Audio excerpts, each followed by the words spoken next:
Hello friends, ಇವತ್ತಿನ ಸಂಚಿಕೆಯಲ್ಲಿ ಏನಾಯಿತು ಅಂತ ನೋಡ್ಕೊಂಡು ಬರೋಣ ಬನ್ನಿ. ನೀನು ಮಾಡಿರೋ ತಪ್ಪಿಂದ ನಿನ್ನ ಅಪ್ಪನ ಜೀವನೇ ಹೊರಟೋಗಿದೆ ಅಂತಾರೆ ಪೂರ್ಣಿಮಾ. ಅಲ್ಲಮ್ಮ ಅಂತಾಳೆ ಭಾರ್ಗವಿ. ಮಾತಾಡಬೇಡ ನೀನು. ಅವ್ರು ಕೋರ್ಟಿಗೆ ಹೋಗದೆ ಮನೇಲಿದ್ದಾಗ ನಮ್ಮ ಜೀವನ ಸರಿಯಾಗೇ ಇತ್ತಲ್ವಾ? ಕೋರ್ಟ್ಗೆ ಹೋದ್ಮೇಲೆ ಎಲ್ಲ ತಲೆ ಕೆಳಗಾಗಿದ್ದು. ಅವ್ರು ತೀರ್ಕೊಂಡಾಗ ಆಗಿದ್ದ ದುಃಖಕ್ಕಿಂತ ಇವತ್ತು ಜನ ಅವ್ರ ಬಗ್ಗೆ ಕೆಟ್ಟದಾಗಿ ಮಾತಾಡ್ತಿದ್ದಾರಲ್ಲ, ಇದು ಜಾಸ್ತಿ ಹಿಂಸೆ ಆಗ್ತಿರೋದು. ಇವತ್ತು ಅವರು ಜನರ ಬಾಯಿಗೆ ಸಿಕ್ಕಿದ್ದಾರೆ. ಇದರಿಂದ ನಿಮ್ಮಪ್ಪನ ಹೆಸರಿಗೆ ಆಗ್ತಿದೆಯಲ್ಲ ಅವಮಾನ, ಇದು ಅವ್ರ ನಿಜವಾದ ಸಾವು.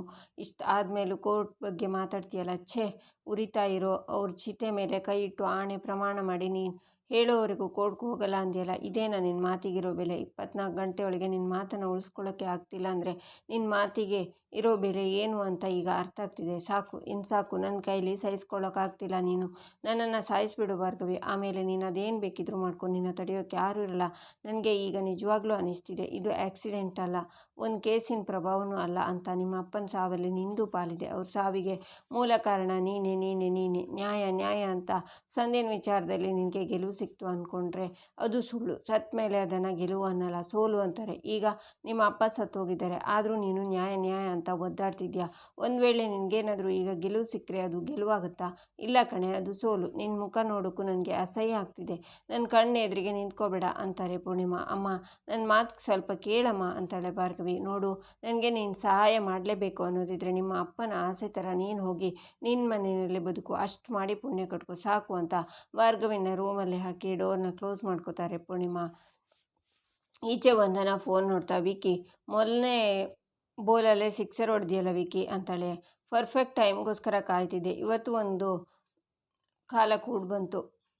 ಒಂದು ಟೈಮಲ್ಲಿ ಭಾರ್ಗವಿ ದೇವತೆ ಅಂತ ತಲೆ ಮೇಲೆ ಹೊರಿಸ್ಕೊಂಡು ಮೆರೆಸಿದ ಜನ ಇವತ್ತು ಕಾಲಿನ ಕಸ ಮಾಡಿಕೊಂಡು ಬಿಸಾಕ್ತಾರೆ. ಏನೇ ಆದರೂ ಈ ಬಿಳಿ ಬಟ್ಟೆಗೆ ಬೇರೆಯೇ ತಾಕತ್ತಿದೆ. ನೀನೇ ನೋಡಿದ್ಯಲ್ಲ, ಕೈ ಮುಗ್ದು ನೈಸಾಗಿ ಮಾತಾಡಿದೆ. ಅಪ್ಪ, ನಾನು ಏನೇ ಸುಳ್ಳು ಹೇಳಿ ನಂಬ್ತಾರೆ ಜನ. ಪಾಪ ಭಾರ್ಗವಿ ಕೂಗಿ ಕೂಗಿ ಸತ್ಯ ಹೇಳಿದ್ರು ಯಾರೂ ನಂಬಲಿಲ್ಲ ಅಂತ ನಗ್ತಾನೆ ವಿಕಿ.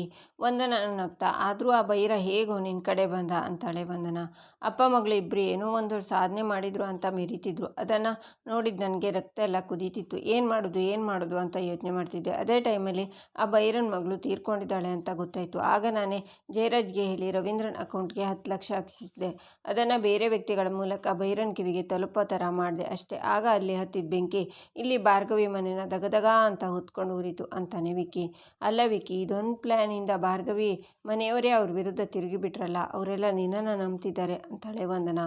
MLA ವಿಕ್ರಮ್ ಭೂಪತಿ ಅಂದರೆ ಸುಮ್ಮನೆನಾ? ಇದೇ ಖುಷಿಯಲ್ಲಿ ನಿನ್ಗೇನು ಬೇಕು ಕೇಳು, ಅದೆಲ್ಲಿಗೆ ಟ್ರಿಪ್ ಹೋಗ್ತೀಯೋ ಹೋಗು. ಈ ಸಲ ನಿನ್ನ ಟ್ರಿಪ್ಗೆ ಈ ಯೂತ್ ಲೀಡರ್ ವಿಕ್ರಮ್ ಭೂಪತಿ ಸ್ಪಾನ್ಸರ್ ಮಾಡ್ತಾನೆ ಅಂತಾನೆ ವಿಕಿ. ವೆಯ್ಟ್ ವಿಕಿ, ನಾನು ನನ್ನ ಅರ್ಜುನ್ ಇಬ್ಬರು ಹೋಗ್ತೀವಿ ಹನಿಮೂನ್ಗೆ ಅಂತಾಳೆ ವಂದನ. ಇದೇ ವಿಷಯಕ್ಕೆ ನನಗೆ ಕೋಪ ಬರೋದು. ಆ ಅರ್ಜುನ್ ಅಂತೂ ನಿನ್ನ ಕಡೆ ತಿರುಗು ನೋಡಲ್ಲ. ನೀನಂತೂ ಅವನ ಹೆಸರು ಅರ್ಜುನ್ ಅಂತ ಜಪ ಮಾಡ್ತೀಯ.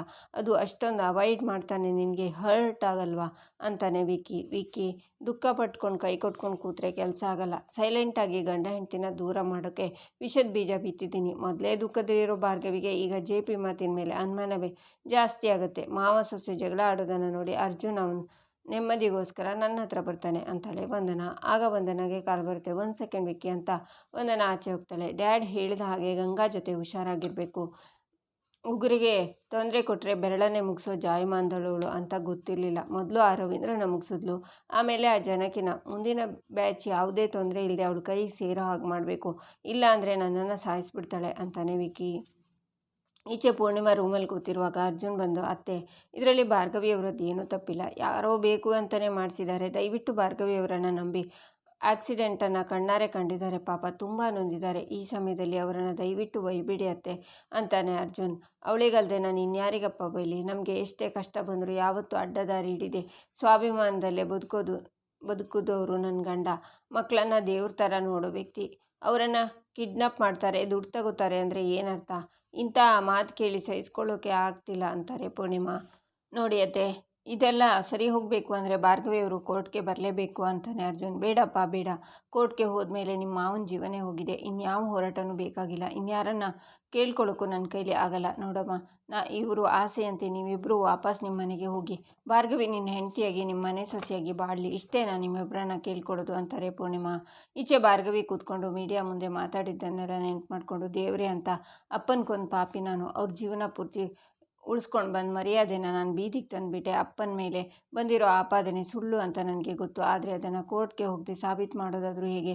ಅಪ್ಪನ ಹೆಸರು ಹಾಳು ಮಾಡೋಕ್ಕೆ ಯಾವುದೋ ಒಂದು ಕಾರಣದ ಕೈ ಸಂಚು ಮಾಡ್ತಿರೋದಂತೂ ಸತ್ಯ. ಇದಕ್ಕೆ ಕಾರಣ ಆದವರನ್ನು ಸುಮ್ಮನೆ ಬಿಡಬಾರ್ದು. ಅಷ್ಟಕ್ಕೂ ಇದನ್ನೆಲ್ಲ ಯಾರು ಮಾಡಿಸ್ತಿರ್ಬೋದು? ಮಾವ ಅಥವಾ ಆ ಶಕ್ತಿ ಪ್ರಸಾದ್ ಮಾಡಿಸ್ತಿರ್ಬೋದಾ? ಅಥವಾ ಇದ್ರ ಹಿಂದೆ ಇನ್ಯಾರಾದರೂ ಇದ್ದಾರಾ?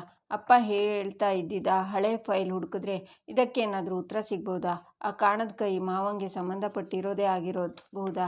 ತನ್ನ ಹಳೆ ವಿಷಯ ಹೊರಗಡೆ ಬರಬಾರ್ದು ಅಂತ ಮಾವನೇ ಹೀಗೆ ಮಾಡಿಸಿರ್ಬೋದಾ? ಅಯ್ಯೋ, ಅವ್ರು ಕೊಲೆ ಮಾಡಿಸಿ ಹೆಸರು ಹಾಳು ಮಾಡಿಸೋ ಮಟ್ಟಕ್ಕೆ ಇಳಿತಾರ? ಒಬ್ಬ ವ್ಯಕ್ತಿ ಮುಖ ನೋಡಿ ಯಾವುದನ್ನು ನಿರ್ಧಾರ ಮಾಡೋಕ್ಕಾಗಲ್ಲ. ಈ ಕೇಸ್ ಬಗ್ಗೆ ಅಪ್ಪಂಗೆ ಮಾತ್ರ ಗೊತ್ತಿರೋದು ಅಂತ ಏನೇ ಆದರೂ ಈ ಥರ ಮಾಡಿಸಿದಾರ? ಈ ವಿಷಯ ಎಲ್ಲಿ ಹೊರಗೆ ಬಂದರೆ ತನ್ನ ಮರ್ಯಾದೆ ಎಲ್ಲಿ ಹೋಗುತ್ತೆ ಅಂತ ಅಪ್ಪನ ಮರ್ಯಾದೆ ಕೆಡಿಸಿದ್ದಾರೆ ಅಂತ ಅಲ್ಲಿರೋ ಫೈಲ್ನೆಲ್ಲ ಹುಡುಕ್ತಾ ಮೇಲಿರೋ ಫೈಲ್ನೆಲ್ಲ ನೋಡ್ತಾಳೆ ಭಾರ್ಗವಿ. ಈಚೆ JP ಮನೆಯಿಂದ ಹೊರಗಡೆ ಫೈಲನ್ನು ಹಿಡ್ಕೊಂಡು ಬಂದು, ರವೀಂದ್ರ ಅವರು, ಅವತ್ತು ನಿನ್ನ ಮತ್ತು ಶಕ್ತಿಯ ಕೇಸ್ ಫೈಲ್ ನನ್ನ ಹತ್ರನೇ ಇದೆ. ಗಾಯತ್ರಿ ದೇವಿ ಬಗ್ಗೆನೂ ನೆನಪಿದೆಯಲ್ಲ ನಿನಗೆ? ಅಂದಿದ್ದನ್ನು ನೆನಪು ಮಾಡಿಕೊಂಡು ನನ್ನ ಸಂಸಾರ, ನಾನು ಇಷ್ಟು ವರ್ಷದಿಂದ ಉಳಿಸ್ಕೊಂಡು ಬಂದಿರೋ ಘನತೆ, ಗೌರವ ಎಲ್ಲವನ್ನು ಒಂದು ಸಲ ನೆಲಸಮ ಮಾಡೋಕ್ಕೆ ನೋಡಿದ್ಯಲ್ಲ. ಇಷ್ಟು ವರ್ಷ ನಿನ್ನ ಕೋರ್ಟಿಂದ ದೂರ ಇಟ್ಟಿದ್ದೆ ನಾನು, ಈ ಕೇಸಿಂದ ದೂರ ಇರಬೇಕು ಅಂತ ನೋಡಿದ್ಯಾ? ನೀನು ಈ ಕೇಸನ್ನು ಮತ್ತೆ ಗೆಲ್ಲಬಾರ್ದು, ಹೋರಾಡಬಾರ್ದು ಅಂತ ಆ ದೇವರಿಗೂ ಇಷ್ಟ ಇಲ್ಲ. ಪುವರ್ ಫೆಲೋ, ಇಷ್ಟು ಬೇಗ ನಿನ್ನನ್ನು ಅವನ ಹತ್ರನೇ ಕರ್ಸ್ಕೊಂಡು ಬಿಟ್ಟ.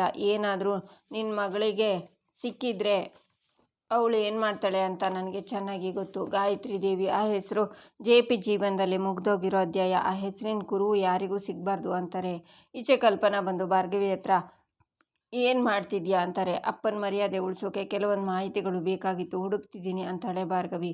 ಇಷ್ಟಾದರೂ ಸಮಾಧಾನ ಆಗಿಲ್ವಾ ನಿನಗೆ? ನಿಮ್ಮ ಅಮ್ಮ ನೋಡಿದರೆ ಕರ್ಗೋದು ಬಿಡ್ತಿಲ್ಲ, ನೀ ನೋಡಿದರೆ ನಿನ್ನ ಹಠ ಬಿಡ್ತಿಲ್ಲ ಅಂತಾರೆ ಕಲ್ಪನಾ. ಅತ್ತೆ, ನನಗೆ ಬೇಕೇ ಬೇಕು ಅತ್ತೆ ಅಂತಾಳೆ ಭಾರ್ಗವಿ. ಸಾಕು ಸುಮ್ಮನಿರೆ, ಇಳಿ ಕೆಳಗೆ ಮೊದಲು ಅಂತ ಅವಳನ್ನು ಕೆಳಗಿಳಿಸಿ ಇನ್ನೊಂದು ಸಲ ಕೇಸು ಫೈಲು ಅಂತ ಹುಡುಕ್ಬೇಕಂತೆ. ಸುಮ್ಮನೆ ಇರೋದಿಲ್ಲ ನೋಡು. ಅತ್ತಿಗೆ ಆಸೆ ಪಟ್ಟಂಗೆ ನೀನು ಈಗಲೇ ಅರ್ಜುನ್ ಮನೆಗೆ ಹೊರಟೋಗು ಅಂತಾರೆ ಕಲ್ಪನಾ. ಈ ಪರಿಸ್ಥಿತಿಯಲ್ಲಿ ನಿಮ್ಮನ್ನೆಲ್ಲ ಬಿಟ್ಟು ನಾನು ಎಲ್ಲಿಗೂ ಹೋಗಲ್ಲ. ನೀನು ಹೀಗೆ ಹೇಳಿದರೆ ಕೇಳಲ್ಲ ಅಲ್ಲ, ಬಾ ನನ್ನ ಜೊತೆ ಅಂತ ಅವಳು ಕೈ ಹಿಡ್ಕೊಂಡು ಎಳ್ಕೊಂಡು ಹೋಗ್ತಾರೆ ಕಲ್ಪನಾ.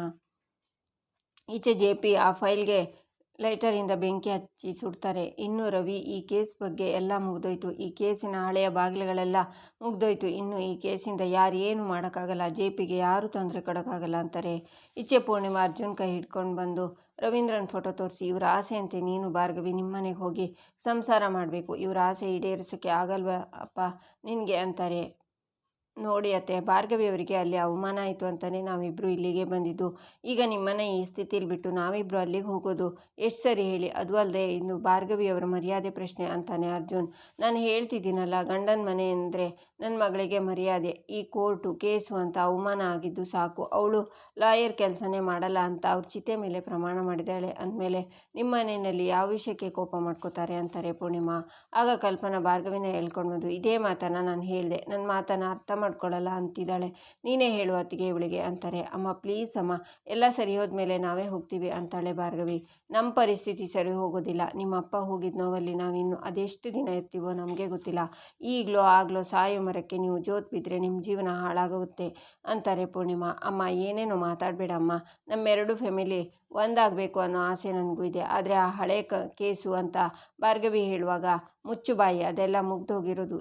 ಛೀ, ಎಷ್ಟು ಸಲ ಹೇಳಬೇಕು? ಆಗಲೂ ಹೇಳಿದ್ದೀನಿ, ಈಗಲೂ ನಿಮ್ಮಿಬ್ಬರಿಗೆ ಕೈ ಮುಗಿದು ಕೇಳ್ಕೊತೀನಿ. ನಿಮ್ಮ ಅಪ್ಪನ ಕಳ್ಕೊಂಡಾಗಿದೆ, ನಿಮ್ಮಿಬ್ಬರನ್ನ ಕಳ್ಕೊಳ್ಳೋ ಶಕ್ತಿ ನನಗಿಲ್ಲ ಕಣೆ.